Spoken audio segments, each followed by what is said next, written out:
In yesterday's class, we were discussing all about constitutional provision for taxation. There we said Article 265 gives the power to bring in tax laws.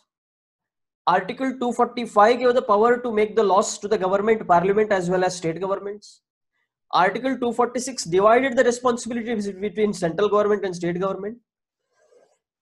With the virtue of Article 246, we came to know that income tax will be levied by parliament, that is your central government.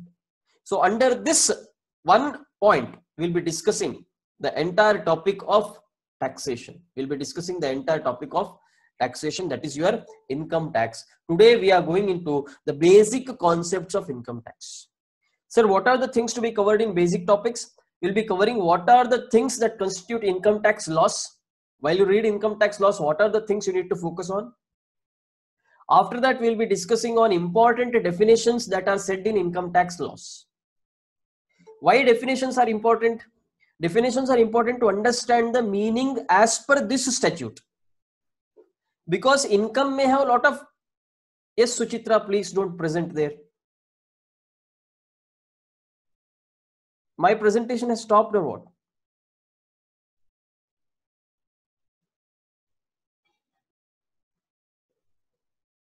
Can you see my screen? I want Suchitra to stop the presentation there. Suchitra, please stop your presentation.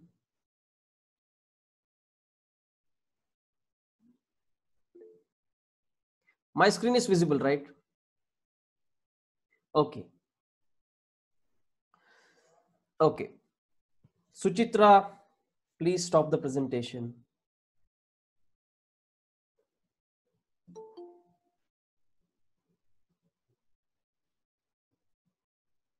Okay.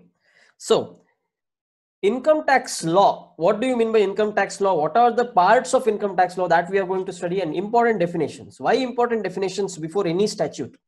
Because respective statute uses the word in different means. For example, here, if you go to income definition as per your dictionary and your this one, income tax law, are totally different. Person definition as per normal dictionary or any other statute or income tax act are totally different. Relatives is the relatives definition as per other acts and income tax act is totally different. So to understand what it means in income tax act, we need to understand certain important definition. I'm not going to cover up entire section 2 for you. Only some important definitions will be discussed. So going on straight away to the topic, what is income tax law? What makes income tax law complete? We need to understand. So what makes income tax law complete is what we need to understand. Components of income tax laws. While understanding income tax law, while reading income tax law, while we have to interpret income tax law, what are the basic components we need to understand? So one, Income Tax Act you need to understand. The basic Income Tax Act. Income Tax Act 1961 is the statute which we are going to study. Income Tax Act. Then we have something called as Annual Finance Act. Income tax rules we have. Circulars and notifications are there.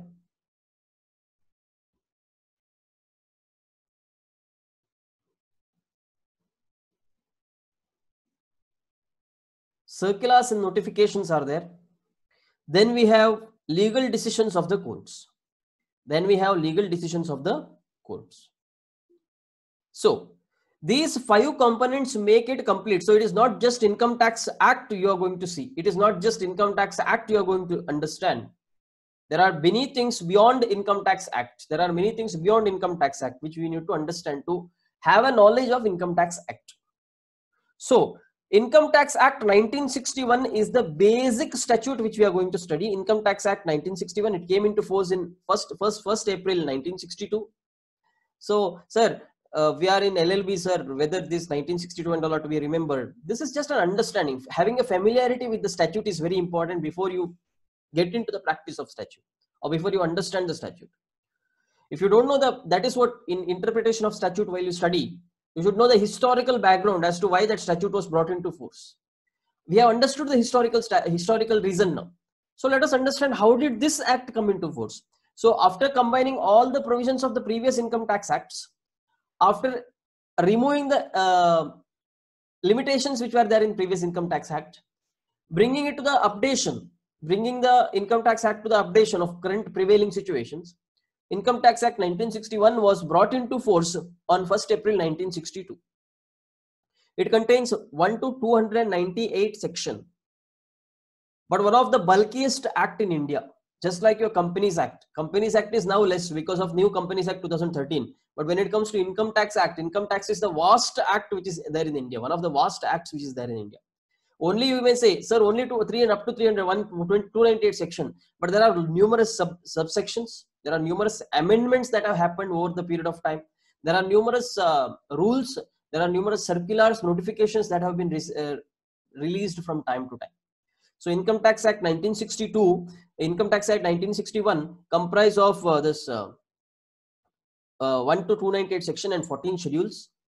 It undergoes change every year by Annual Finance Act. Sir, Annual Finance Act means what? Annual Finance Act means your budget. Sorry. Annual Finance Act means budget. Annual Finance Act means budget. Something is wrong. 1 second. Give me 1 second. Okay. Annual Finance Act. Annual Finance Act means budget. So every year, what happens in budget? That is why people see the budget. That is why people see the budget. What will happen to income tax? Whether income tax will be reduced or increased? Whether we are going to get exemption? Any new scheme is going to be introduced by the government or not? So this is what happens in the budget. So that means they are going to amend the Income Tax Act there. They are going to amend the Income Tax Act. And you know, to bring an act or to change the act, there is a procedure. How it works? A bill will be introduced in the parliament. That bill will be put into discussion. Discussion will happen in the parliament. Once discussion happens, it will receive assent from Lok Sabha. Then it goes to Rajya Sabha. There also discussion will happen. There you will get the approval. Once it goes here and here, then it has to be sent to President for his assent. Once you send it to the President, after he signs it, after President of India signs it, it will be published in the official gazette. That means you are notifying an act, notifying a statute, or notifying a amendment. Procedure is also same. For amendment also same procedure. Whatever changes you need to introduce, for that you need to introduce a bill of amendment. Lok Sabha, Rajya Sabha, President, then final official publication. Same thing happens every year. So Income Tax Act is there. The Basic Income Tax Act will be there. After that Basic Income Tax Act, every year whatever additions and deletions for the Income Tax Act has to happen, that happens in annual budget. We call it as Annual Finance Act. Budget speech is called as Annual Finance Act. So it goes in the same procedure. Budget speech will be made in the parliament, that is presentation of bill. Discussion will happen in the parliament, then approval for the budget speech. Once approval for the budget speech happens, it goes to Rajya Sabha. Even there approval for the budget speech happens, then it goes to the President, and finally it is published. That is why when budget speech is made in February, let us say February 2020, if budget speech is made, the provisions of this budget are applicable to next year. Provisions of this budget speech is applicable to next year, not this year, because you are going to give amendments for the next financial year. You are going to change the income tax law for next financial year. So that is what the implication of budget is. So by this, Income Tax Act can be amended every year. After that, we have something called as Annual Finance Act. What is Annual Finance Act? Nothing but I said you budget. Annual Finance Act means budget. So every year finance bill will be introduced in the parliament by the finance minister. Can you tell me who is the present finance minister for us? Who is the current finance minister?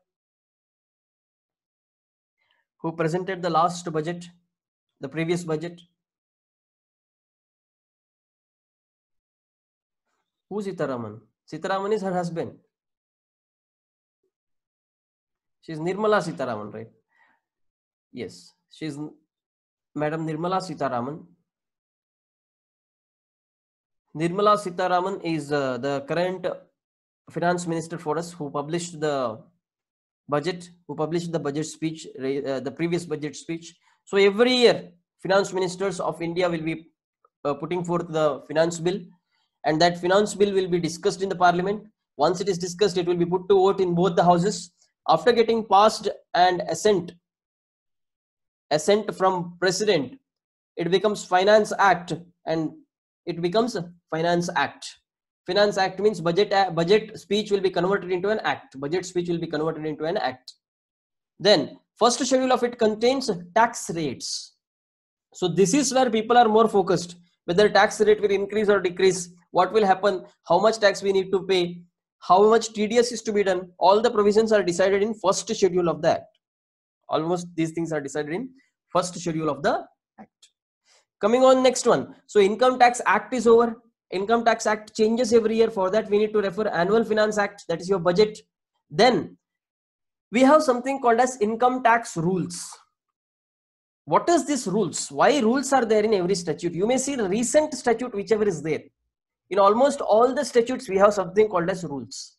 Why rules are important? What is the implication of rules? You may have a subject called as company law, corporate law, or maybe even in some of the mercantile laws. You will see this word called as rules. What are these rules? We need to understand. Even for GST, there is rules. Even for income tax, there is rules. What are these rules? See, I said you, whenever an act has to be changed, it has to go through these procedures. Now, this procedure cannot happen always. Once in a year or twice in a year, you can do this procedure because parliament meets. Whenever parliament is not in session, and with respect to implementation of the act, this is what lawmakers will do the act, simple, over. But with respect to implementation of act, ground realities will be different at times, or some ease of doing businesses should be introduced, or compliances should be introduced. For that purpose, the Department of Income Tax, you call it as Central Board of Direct Taxes. Central Board of Direct Taxes, we call it as CBDT, Central Board of Direct Taxes. Department of Direct Tax, Central Board of Direct Tax has been given the power for implementation of the Income Tax Act. Now you can see the bridging between legislature and executive. Legislature is what happens in the parliament. Executive is what implementation of the act happens. So executive is all about CBDT. CBDT is the executive body. So this governs income tax, entire implementation of income tax. So from time to time, whatever the changes has to happen based on the current market scenarios, or based on bringing into practice whatever is happening in the parliament. For that purpose, CBDT is given with the power to make something called as rules. That is what you call it as income tax rules. Sir, how this rules, sir? So what statute says? What statute said, or what is decided in the parliament? I'll tell you. So if there is a section 1 or section 5, let us say, if there is a section 5, this section is all about procedure for preparation of fruit salad. So let us we are making a law. We are lawmakers now. We are making a law to prepare fruit salad. So section 5 speaks about procedure for preparation of fruit salad. So what they will write in fruit salad? Section 5, subsection 1. In order to prepare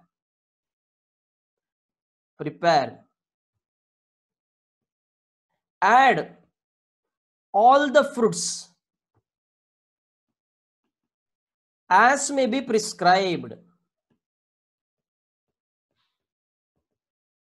This is how lawmakers will write the law. How they will write? In order to prepare fruit salad, add all the fruits as may be prescribed. They will not tell which are the fruits here, because it may change over the period of time. Some fruits may not be available over the period of time, or there may be some different things coming into the market. New fruits may be coming into the market. So the lawmaker thinks that why not I keep a single format so that it can be amended later.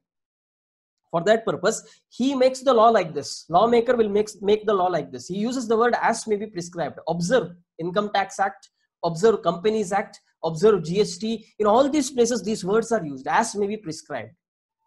Now what happens? As may be prescribed is there. No, now there is a responsibility on the executive body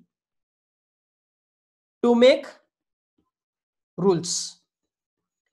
So what executive body will do? Executive body will make a rule here, as may be prescribed here. Is there no? So add apple, pineapple, banana, mango, and maybe papaya. Don't take it very seriously, sir. Then, sir, you left this fruit, that fruit, and all. Don't say. I'm just elaborating how this works. So now what happened? You have to read this statute along with these rules to understand the act. So reading this statute along with the rules is very important. That is what income tax rules does, or your Companies Act rules does, GST rules does. So statute maker, lawmaker thinks from future perspective, and he don't want to name anything in the act. That is why these names, lists, compliances, categories, all these things will be given in the rules. So who makes the rules for income tax? Who makes the rules for income tax? For income tax purpose, rules are done by CBDT. CBDT stands for Central Board of Direct Taxes. CBDT is empowered to make rules for carrying out purpose of the act. For proper administration of Income Tax Act, CBDT frames rules from time to time. From time and again, CBDT will be framing the rules. It will be published in the website. Then Income Tax Act should always be read with these rules. Sir, you gave some general example. Why don't you give the example with respect to income tax? Sir, normally the date for annual filing is 30th September. Annual filing of your tax audit report is 30th September. This year, due to COVID situation, it had to be extended. Who extended it? CBDT extended it. CBDT issued a notification, or CBDT amended the rules. For this year, they said, for this year, your date for filing, final date for filing will be postponed to 31st October. So this is what CBDT does. This is what the implication of rules or next notification circulars will come. This is what the implication is all about. Tell me yes if you have understood whatever I explained till now. A lot of fruit salad and all will happen here. So did you understand the basic concept that was supposed to be understood? I want a confirmation. If anyone has any doubt, please do ask. So Income Tax Act is over. We understood Finance Act, Annual Finance Act, we understood income tax rules, we understood. Now circulars and notifications. Time and again. Time and again. That means from time to time. Circulars are issued for the guidance of officers or the SSCs.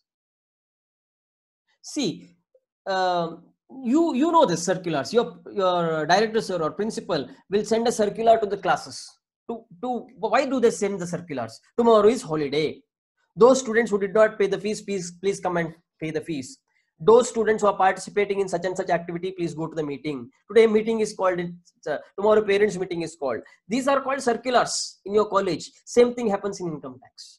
From time and again, if some clarifications are to be given, if any doubt solving has to happen within the department, or if any interpretation of law has to be made proper way, standard interpretation of statute has to be done within the organization, within the CBDT department, income tax department. An internal circular will be released. See, normally internal circulars, SSC is not bound. It is not applicable to SSC. It is applicable to the department. But SSC can make use of this circulars. SSC can make use of these circulars. When SSC finds it difficult to understand income tax laws, he can read the circulars, and for the better understanding purpose, you can make use of it. Then we have something called as notifications. So what is notification? Let us say a new Income Tax Act has been brought into force. It is not that entire Income Tax Act will be brought into force immediately. Some sections will be notified on one date. Some section will be notified on some other date. So based on this, department has the power to notify different things in the act. So act is entirely brought in by the statute, by your parliament. Once act is brought into force, entire thing regarding bringing into force, implementation or changes, everything will be done by CBDT. So for that purpose, notification will be used. For that purpose, notification will be used. So last one is case law, judicial precedents. Precedents are very important to understand income tax laws. Courts have given enormous decisions, because whenever it is question of facts, income tax department will solve it. But whenever it is question of law, always court has to come into picture. We have our internal court system in income tax department. We have something called as quasi judicial body called as income tax tribunals and income tax appellate tribunals. But once it is decided in income tax appellate tribunals and once it is decided in income tax tribunals, if the party is aggrieved by the decisions, or if the department is aggrieved by the decisions with respect to question of law, fact of law, or question of law, it will be questioned in the High Court or Supreme Court. So their case laws will be decided. Various case laws are there. There are enormous resources of case laws which are available, and for you as such it is not applicable because your syllabus is not including any case laws. But for a better understanding of subjects, here and there we can discuss some of the case laws. So this is what is your Income Tax Act. These are the parts of Income Tax Act. So it is not just an Income Tax Act you are going to study. You are going to study Income Tax Act. You are going to study the budget relevant to you, relevant budget, and also you are going to study the income tax rules and circulars and notifications wherever it is applicable. If at all required for any further clarifications, we can refer for case laws. This is not only for your academic purpose. This is not just for your law purpose. I'm not speaking about the law perspective. This is for your practice. Tomorrow you are deciding to practice in the field of income tax. At that time, this much knowledge you should have, or these are the resources available for you to refer. To get well versed, you need to be thorough with these 5 things. These are the 5 important components of Income Tax Act. So I hope it is very clear to you. Do you have any doubts here?